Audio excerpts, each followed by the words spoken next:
कि भिखारी सम्मान योजना है कि किसान सम्मान योजना?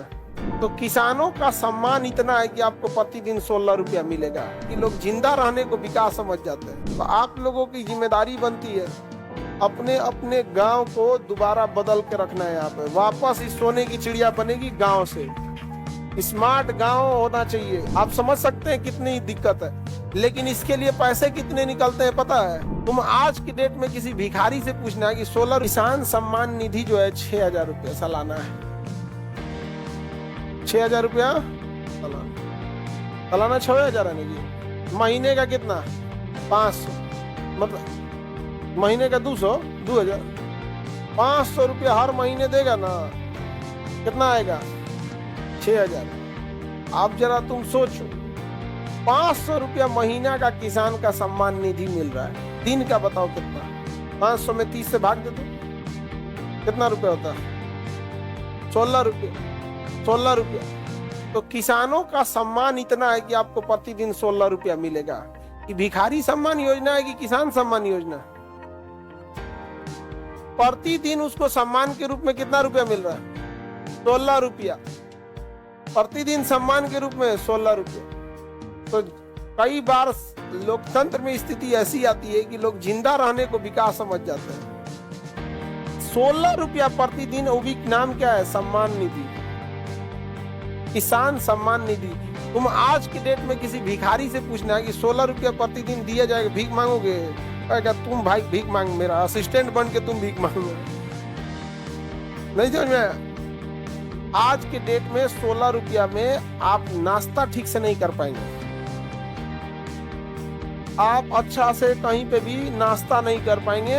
आपको सोचना पड़ेगा उसके लिए लिट्टी ले, समोसा ले कि चाय ले। यहाँ पर आप समझ सकते हैं कितनी दिक्कत है। लेकिन इसके लिए पैसे कितने निकलते हैं पता है? ऊपर से 70,000 करोड़। वहां से क्या निकलेगा? 70,000 करोड़। आप बताओ, इस 70,000 करोड़ से कोई फास्फोरस की फैक्ट्री डाल दे, वो डीएपी जो खेत में डाल रहा है 1800 रुपया बोरा खरीद के, 1600 रुपया बोरा खरीद के, यूरिया का कारखाना डाल दे, या फिर उस 70,000 करोड़ हर साल जो निकल रहा है फिक्स कर दे कि इस साल हम यूपी को ध्यान रखेंगे, कि 70,000 करोड़ उत्तर प्रदेश को इस साल देंगे और पूरी नहरों को बसा देंगे, पूरा नहर बना देंगे, उसकी सिंचाई का पैसा बच गया। अगली बार वो 70,000 करोड़ में बिहार और झारखंड दोनों कॉमन हो जाएगा क्योंकि यूपी बड़ा है। एक प्लान करके भाई उसका खर्चा बढ़ा दीजिएगा। तो ये तो एक हो गया वही वाला तरीका कि हम धीरे धीरे घिसते रहेंगे। यहाँ पर नहीं समझ में गया? हम तुम लोगों से खूब फीस ले लें और कहें कि रुको तुम लोग को हम ना खूब बढ़िया भोजन करा देते हैं। तो बताओ ये तुम्हें बेवकूफ बना रहे हैं कि नहीं बना रहे हैं? लेकिन तुम लोग तो पढ़ा लिखा है, भाप जाएगा। अरे बाप हो बाप। लेकिन किसान बेचारा नहीं भाप पाते, क्या कीजिएगा? किसान लोग के लिए आप लोग कुछ कीजिएगा आगे बढ़ के। समझ में आ गया?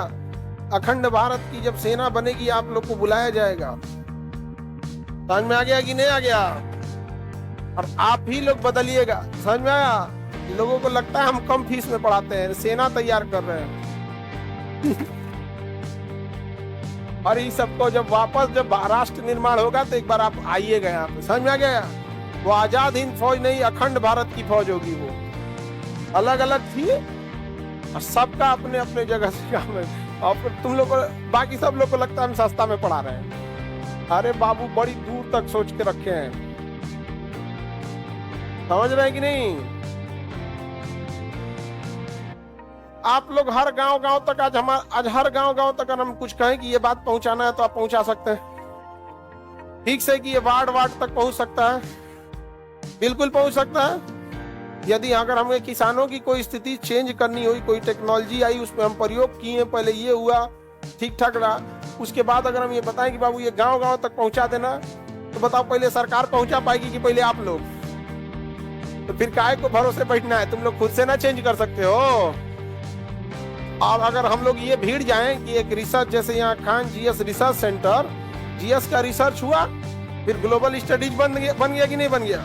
उसी तरह अगर हर फसल पे रिसर्च करते करते, जैसे अगर 20 गो फसल पे रिसर्च कर दिया जाए तो मेनली 20 से 30 फसल आदमी बोता है घुमा फिरा के। सब्जी का 10-15 वेराइटी अमूमन आदमी बोता है, इधर गेहूं और धान। धान की सबसे बड़ी समस्या ऊपरा से पीला हो जाता है। पेड़ में ऊपरा से क्या हो जाएगा, पीला हो जाएगा, नहीं हो जाता है। कौन सा टिड्डी उसको मारता है, कौन नहीं मारता है, समझ में आया कि नहीं आ गया यहाँ पे।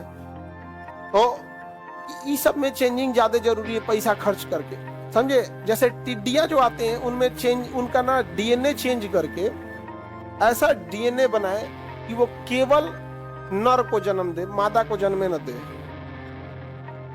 अगर टिड्डियों में एक ऐसा टिड्डी बनाया जाए जो केवल किसे जन्म दे सके, नर को, मादा को न दे सके, आने वाले 10 साल में केवल नर बचेंगे सब, क्योंकि टिड्डियों का जीवन काल बड़ा छोटा होता है। क्या बचेंगे सब, नर। ब्राजील में मच्छर इतने ज्यादा तबाह कर दिए थे सब, उसने कोई गुड नाइट कॉइल मोर्टिन नहीं जलाया, उसने जेनेटिक चेंजिंग करके ऐसा मच्छर बनाया जिसमें केवल नर पैदा हो रहे थे, केवल क्या पैदा हो रहे थे, नर, और उन मच्छरों को छोड़ दिया। और उसके बाद धीरे धीरे उनसे जो रिप्रोडक्शन हो रहा था वो केवल क्या हो रहे थे, नर। आने वाले 5-7 साल में मच्छर कंट्रोल हो गए, खाली नर बचेगा, रिप्रोडक्शन रेशियो खत्म, उन सब का रिप्रोडक्शन रेशियो ज्यादा होता है ना। तो आप लोगों की जिम्मेदारी बनती है अपने अपने गांव को दोबारा बदल के रखना है। यहाँ पे वापस इस सोने की चिड़िया बनेगी गांव से, स्मार्ट गांव होना चाहिए। समझ में आ गया कि नहीं आ गया।